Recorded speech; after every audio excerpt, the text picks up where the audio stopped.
Salut, c'est Alex. Dans cette vidéo, je vais te donner la méthode que j'ai utilisée pendant très longtemps pour apprendre le mandarin en tandem et qui m'a permis de progresser très rapidement au début quand j'étais débutant. Donc les tandems linguistiques, si tu connais pas, c'est quand tu pratiques la langue avec un correspondant et en gros, tu l'aides à apprendre le français et lui en échange, il t'aide à apprendre le chinois. Personnellement, des échanges linguistiques, j'en ai fait et j'en ai organisé plus de 500 au total depuis que j'apprends le mandarin. C'est d'ailleurs comme ça en fait que j'avais commencé à la base à apprendre le chinois. C'était dans un café des langues où j'allais à la base pour bosser mon anglais et en fait je me suis rendu compte qu'apprendre le chinois c'était beaucoup plus fun. Malheureusement, la plupart des apprenants n'ont soit jamais essayé les tandems en se disant que c'est pas pour eux, ou alors ils ont essayé mais ils n'ont pas trouvé un bon correspondant avec qui pratiquer et du coup ça les a découragés. C'est dommage parce que en plus d'être fun et gratuite, c'est aussi une méthode qui donne vraiment d'excellents résultats sur le long terme parce qu'en fait ça te force à bosser à la fois ton écoute mais aussi ton expression orale. Donc dans cette vidéo, je vais d'abord t'expliquer comment moi je m'y prenais pour trouver des bons correspondants avec qui pratiquer et surtout comment tu peux faire pour améliorer ton chinois grâce à cette méthode. C'est parti!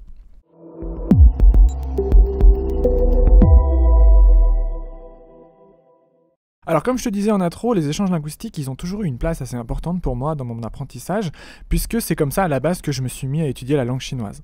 En fait, ça a commencé quand j'habitais à Paris et que je participais chaque week-end à des cafés des langues.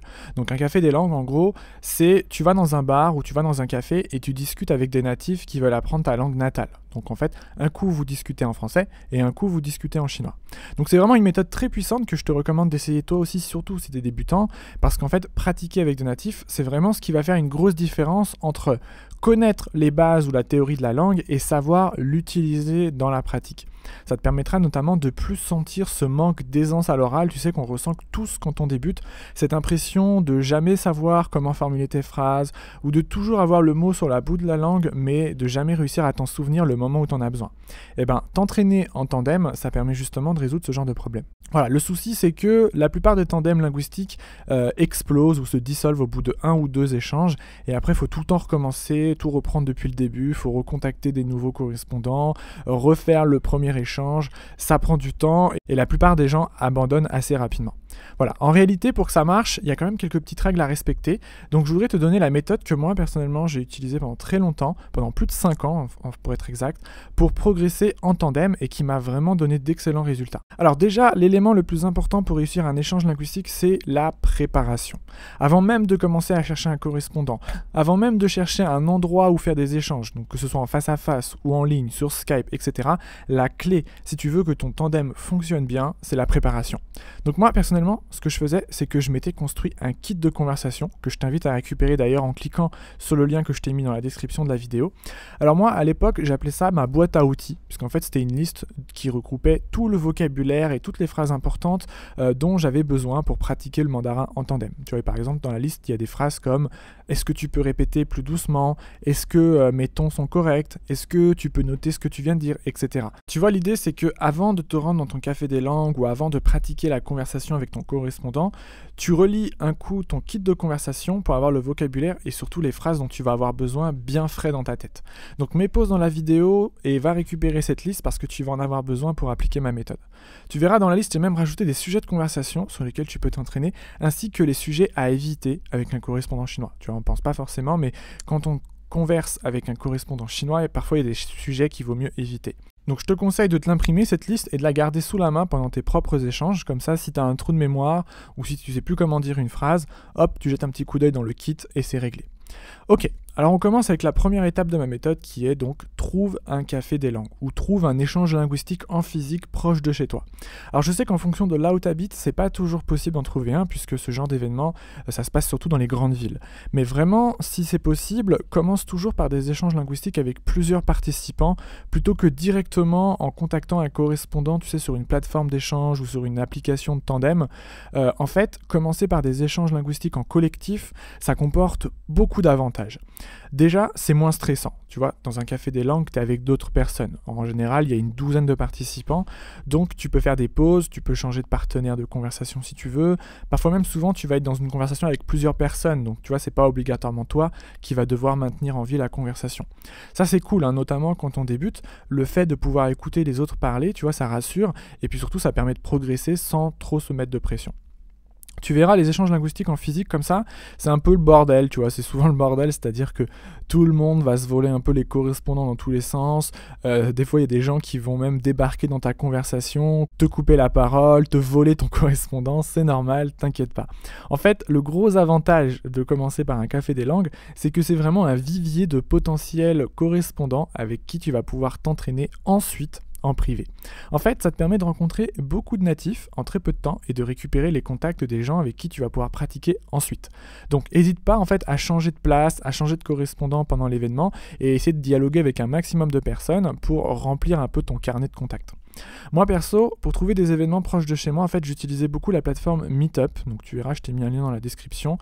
Ça permettait de trouver assez facilement des cafés des langues, ou parfois ça s'appelle aussi échange linguistique. Donc tu tapes ça dans la plateforme et elle va te dire donc s'il y a des événements de ce type proches de chez toi. Pour ensuite, une fois que tu es dans ton café des langues, parlons un petit peu des critères pour trouver un bon correspondant. Donc la personne en fait avec qui tu vas pouvoir pratiquer ton chinois de manière sérieuse et surtout sur le long terme. Alors pour qu'un tandem fonctionne bien, il faut que vos profils soient à peu près similaires, sinon ça peut pas marcher. C'est comme le dicton qui dit en français qui dit qui se ressemble s'assemble, ça vaut aussi pour les échanges linguistiques. Donc déjà, le critère numéro 1, le plus important pour moi, c'était la motivation de la personne, c'est-à-dire les efforts que cette personne mettait dans son apprentissage. Tu vois, moi à l'époque j'étais vraiment à fond, j'étais déter quoi, je voulais vraiment apprendre la langue chinoise, donc j'attendais de mon correspondant que ce soit la même chose pour lui. Tu verras, il y a beaucoup de gens qui confondent les échanges linguistiques avec des sortes de speed dating ou des clubs de rencontres, surtout dans les grandes villes comme par exemple Paris où c'est un peu la foire à la drague. Donc c'est essentiel de tout de suite comprendre les motivations des personnes que tu vas rencontrer dans ce genre d'événement et de garder en contact uniquement celles qui ont les mêmes motivations que toi. Du coup, tous les mecs ou toutes les filles qui te disent par exemple, tu sais, qu'ils apprennent le français depuis des années mais qui n'ont jamais vraiment fait de progrès ou qui ont toujours un niveau très médiocre, ça, généralement, c'est signe que leur motivation première, c'est pas vraiment les langues. Le mieux, c'est que tu dises d'entrée de jeu à la personne ce que tu attends d'elle et comment tu souhaites travailler avec elle. Comme ça, en fait, ça évite les déceptions par la suite. Ensuite, critère numéro 2, ce sont les dispos. Tu verras bien souvent, même si la personne elle est très motivée, elle n'est pas toujours souvent dispo ou alors pas dispo en même temps que toi. Donc essaye vraiment de te mettre en tandem avec des personnes qui ont à peu près les mêmes dispos que toi. Par exemple, si tu es étudiant et que tu as beaucoup de temps libre l'après-midi ou même pendant les vacances, essaye de former un tandem avec un Chinois qui est également étudiant. Comme ça, vous aurez plein de dispos en commun. Si tu es salarié, tu vois, comme c'était mon cas à l'époque, essaye plutôt de créer un tandem avec des Chinois qui bossent. Comme ça, en fait, vous avez à peu près les mêmes dispos, c'est-à-dire le soir, après le travail ou le week-end, et que tu es sûr que le mec il va pas disparaître pendant un mois pour réviser ses partiels. Tu vois, c'est chiant quoi. Quand tu as quelqu'un qui est jamais dispo, c'est un peu relou. Donc, dans tous les cas, l'idée c'est de vous mettre d'accord tout de suite sur la fréquence des échanges que vous allez faire ensemble. Donc, en général, on commence par une fois par semaine et puis après on adapte en fonction. Ok, maintenant que tu as trouvé un correspondant qui te semble pas mal, qui a à peu près les mêmes dispos que toi, c'est le moment de pratiquer ensemble la conversation. Alors, pour qu'un échange linguistique se passe bien, il y a quelques règles à respecter. Règle numéro 1, déjà comme je te disais en intro, la clé pour réussir un bon échange linguistique, c'est la préparation. Donc prépare à fond ton échange, aide-toi de ma boîte à outils si besoin, tu sais, le kit de conversation que tu peux récupérer dans la description de la vidéo. Ce kit, vraiment, moi à l'époque je me l'étais imprimé et je me le gardais toujours avec moi pendant mes échanges, que ce soit par téléphone, que ce soit en face à face. C'était une sorte d'anti-sèche que je gardais au cas où j'avais un trou à l'oral. Ensuite, règle numéro 2, mets les règles au clair dès le début sur les sujets sur lesquels vous allez pratiquer et surtout sur le temps que va durer votre échange. Par exemple, vous pouvez décider de faire 30 minutes en français et puis après vous en changez 30 minutes en chinois. Ou alors, cette fois c'est en chinois et la fois prochaine c'est en français. L'important, c'est de mettre une règle claire, sinon ça va être le bordel et vous allez faire un mix de français, de chinois, parfois même d'anglais pendant 1 heure et ça va pas vraiment vous aider. Ensuite, règle numéro 3, pendant l'entretien, concentre-toi vraiment sur la conversation et évite de couper la parole à ton correspondant toutes les 5 minutes pour le corriger. Si ton correspondant il fait des fautes, écris-les sur un papier. Et une fois que vous avez fini votre échange, vous faites un petit débrief de toutes les erreurs que vous avez faites. Mais surtout, ne lui coupe pas la parole, sinon tu vas le stresser et tu vas même le frustrer. Évite également de parler de grammaire ou de poser des questions un peu compliquées sur la langue à ton correspondant. Tu vois, un correspondant, c'est pas un prof en fait. C'est pas à lui de t'expliquer les verbes à particules séparables par exemple, ou comment est-ce qu'on fait le passé composé en chinois. Tu vois, ça un chinois natif, généralement, il en sait rien. Il va te dire, apprends par cœur, ou c'est comme ça, ou tu vois, fais comme tu veux. Ça aide pas vraiment ce genre d'explication. Ton correspondant, lui, en fait, il est juste là pour discuter avec toi et corriger tes phrases ou ta prononciation si besoin. Mais c'est tout. Et enfin, dernier conseil, pour construire une bonne relation de travail avec ton correspondant, c'est de prendre votre temps. Il y a beaucoup de gens qui, après la première séance, se disent « Ouais, bof, il m'a pas vraiment aidé ce correspondant, je le sens pas trop ». Honnêtement, c'est normal, hein, c'est comme tout. La première fois, c'est rarement la meilleure. Donc laisse toujours une deuxième, voire parfois une troisième chance à ton correspondant. Ça prend vraiment du temps de construire une bonne relation de tandem, donc tombe pas dans le piège de vouloir tout le temps changer de partenaire, parce qu'en fait, à chaque fois, tu vas devoir repartir de zéro, ça prend du temps et c'est chiant. Vraiment, je t'assure qu'une fois que tu auras trouvé quelqu'un avec les mêmes motivations que toi, les mêmes dispos que toi, et avec qui tu t'entends bien, les progrès que tu vas faire derrière, ça a juste rien à voir. Tu verras que ton niveau à l'oral, il va tout simplement exploser, et tu te sentiras beaucoup plus à l'aise quand tu feras des conversations ou tu te sentiras beaucoup plus à l'aise en compréhension orale tout simplement. Voilà, donc pour conclure, les échanges linguistiques, pour moi, c'est vraiment la meilleure façon de pratiquer, même si ça ne suffit pas en eux-mêmes. Comme je te disais, il faut toujours coupler ça avec un peu de théorie, notamment si tu veux comprendre comment, par exemple, formuler des phrases plus compliquées à l'oral, si tu veux comprendre comment former les caractères ou tout simplement comprendre par exemple la grammaire chinoise. Comme je te disais, un correspondant chinois, c'est pas un prof en fait, c'est pas à lui de t'expliquer ça. Par contre, moi au contraire, tu vois, c'est mon boulot. Ce sont des aspects que j'enseigne dans mes formations en ligne. Donc je t'invite d'ailleurs à les découvrir si tu connais pas encore mes formations dans la description de la vidéo, tu verras, je t'ai mis un lien. Vraiment, mes formations en ligne, couplées avec beaucoup de pratique avec un correspondant chinois, c'est vraiment le cocktail gagnant pour rapidement atteindre un niveau courant à l'oral. Pour te donner un exemple, en pratiquant de cette manière, personnellement, ça m'a pris un petit peu moins de 2 ans pour atteindre le niveau courant à l'oral.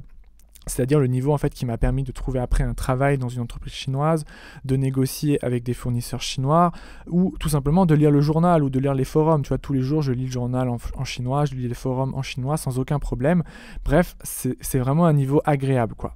Donc si toi aussi tu t'es donné comme but de maîtriser cette langue et de parler un chinois courant, alors clique sur le lien que je t'ai mis dans la description et inscris-toi à mes formations en ligne de chinois. Sur ce, moi je te dis à la semaine prochaine pour une nouvelle leçon. Bye bye.